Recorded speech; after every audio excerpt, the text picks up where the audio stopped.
লাগাতার বৃষ্টিতে ক্ষতিগ্রস্ত শিলিগুড়ির মাটিগাড়া বালাসন সেতুর উপর দিয়ে ভাড়া গাড়ি চলাচল বন্ধ। ফলে ঘুরপথে শিলিগুড়ির সাথে বাগডোগরা ও পানিট্যাঙ্কি পথে চলছে যান চলাচল। পরিস্থিতি খতিয়ে দেখতে এদিন বালাসন সেতু পরিদর্শন করলেন দার্জিলিং জেলার সাংসদ রাজু বিস্ট। সঙ্গে ছিলেন মাটিগাড়া নকশালবাড়ির বিধায়ক আনন্দময় বর্মন। সংবাদদাতা, দার্জিলিং।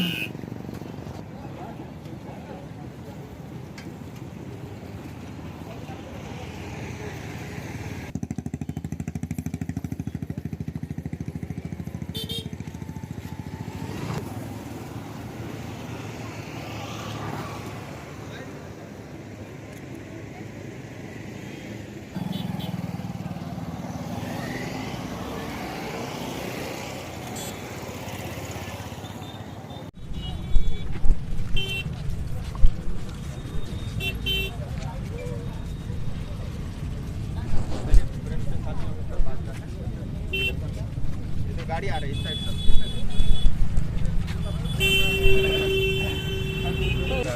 भैया गिरना देखो, जीरो ये बीच वाला पोल है क्या? बूम रुको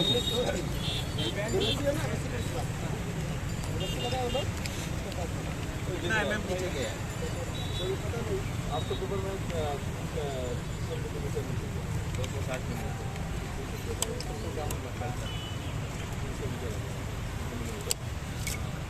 साफ दिखता है ना। देखिए दादा आगे चलिए, पीछे से सरेन बहुत सरेन दादा सामने गेले হবে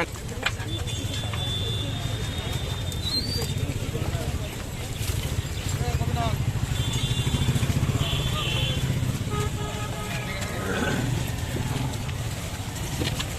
थोड़ा उधर चलें बीच में।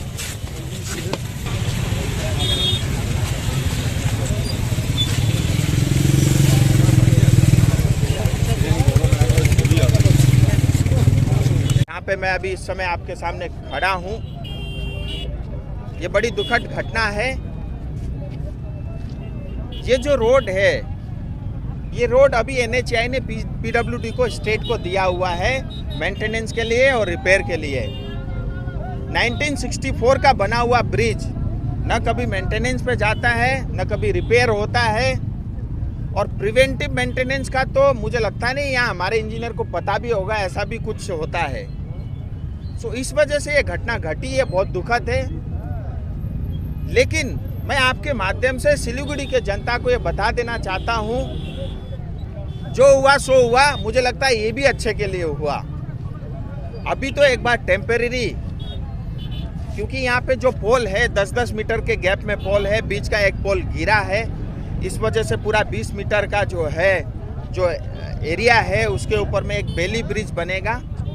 बेसिकली ये प्री फैब्रिकेटेड जो है लोहे का एक जो स्ट्रक्चर बनेगा और वो पुल के नीचे लगाया जाएगा, जिसके कारण सारा वजन उस पर आएगा। और जो अभी 260 मिलीमीटर नीचे धंसा हुआ है जो एक पोल बीच का, उस पे लोड ना आकर के वो बेली ब्रिज के ऊपर में पूरा जो है भार आ जाएगा।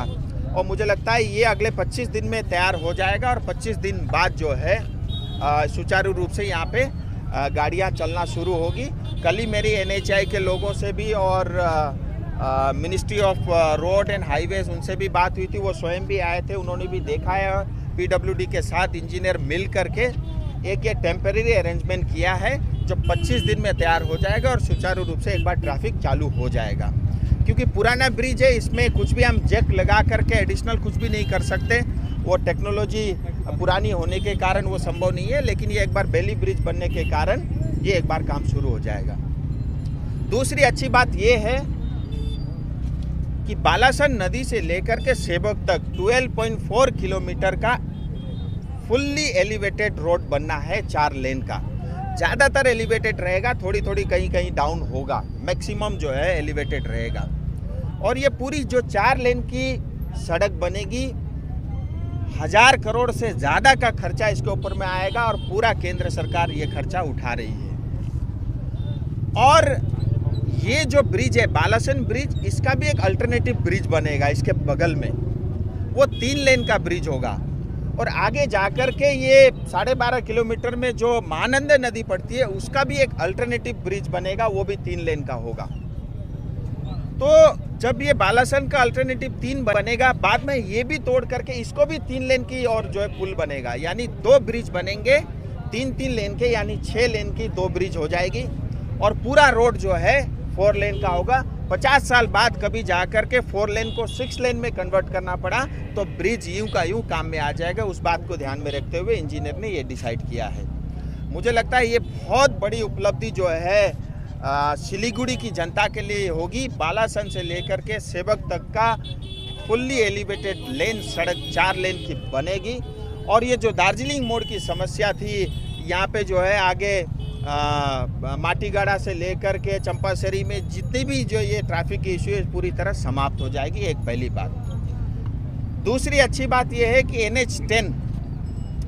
NH10 का DPR तैयार था, उसमें कुछ इश्यूज थे, उसको दोबारा से रिवाइज किया। अभी दिसंबर में नया DPR प्रेजेंट होगा, वो केंद्र सरकार पे जाएगा और करीब काफ़ी बड़ी मात्रा में जो है उस पर खर्चा 1000 करोड़ रुपए से ज़्यादा का खर्चा उसके ऊपर में होगा और दिसंबर के बाद उसका काम चालू होगा। तो NH10 की पूरी तरह मरम्मत, रिपेयर और ऑल वेदर रोड बनेगा। इसी तरह कोरोनेशन ब्रिज, जो बार बार आप लोग का प्रश्न रहता है, कोरोनेशन ब्रिज का वो डिजाइन पार्ट बनाने के लिए टेंडरिंग हो गया है। जैसे ही वो टेंडर खुलेगा उसके बाद जो है वो केंद्र सरकार के पास भेज दिया जाएगा और वो काम भी जल्द से जल्द चालू होगा। चौथी खुशखबरी ये है कि जैसा मैंने बताया था, सिलीगुड़ी के चारों तरफ एक रिंग रोड का बनना अति आवश्यक है। आने वाले फ्यूचर के सिलीगुड़ी को देखते हुए उसका भी जो है DPR जल्द से जल्द तैयार होगा। सो मैं आपके माध्यम से कहना चाहता हूँ कि सिलीगुड़ी दार्जिलिंग इस क्षेत्र को लेकर के 5000 करोड़ से ज़्यादा रुपया केंद्र सरकार ने सैंक्शन किया है अलग अलग प्रकार के सड़क और हाईवे के लिए।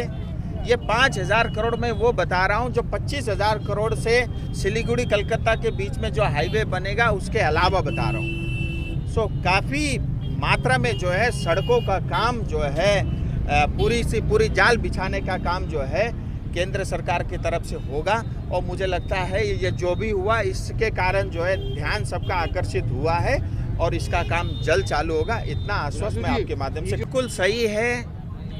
और यहाँ जितने भी जो है ये जो समस्याएं आती है लैंडस्लाइड की, ब्रिज टूटने की, क्योंकि ये पहला ब्रिज नहीं है जो बंगाल में टूटा है, इससे पहले भी बहुत ब्रिज टूटे हैं।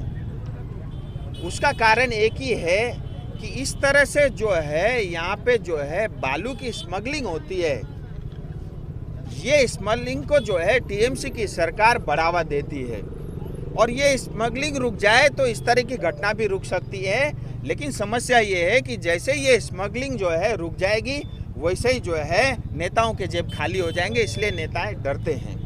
और पूरे जितने भी मंत्री से लेकर के संतरी तक जो है पश्चिम बंगाल सरकार के लोग इसमें मिले हुए हैं। सिर्फ ये नदी नहीं, जितनी भी नदियां हैं पश्चिम बंगाल में उसमें ये भू माफिया और जिस तरह से ये जो स्मगलिंग चलती है ये बहुत बड़ा कारण है।